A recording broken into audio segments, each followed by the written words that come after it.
இன்னைக்கு நம்ம செய்ய போகிறது ரொம்ப ஈஸியாக இருக்கும்.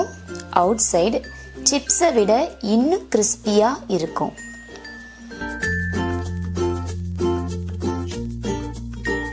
ஹாய் ஃப்ரெண்ட்ஸ், நான் உங்கள் நளினி. இன்னைக்கு நம்ம கிச்சனில் குட்டீஸ்க்கு ஈவினிங் ஸ்நாக்ஸ் ஈஸியாக சூப்பராக எப்படி செய்யறதுன்னு பார்க்கலாமா?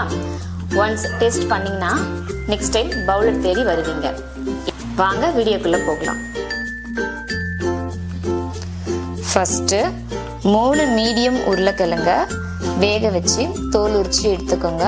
நெக்ஸ்ட்டு ஒரு பவுலில் அந்த உருளைக்கிழங்க நல்லா ஸ்மாஷ் பண்ணிக்கோங்க.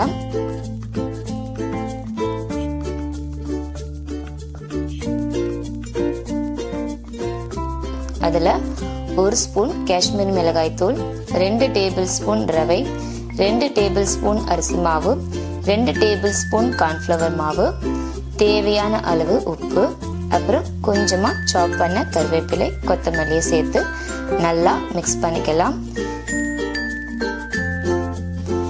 தேவைப்பட்டால் தண்ணி தெளித்து மிக்ஸ் பண்ணிக்கோங்க.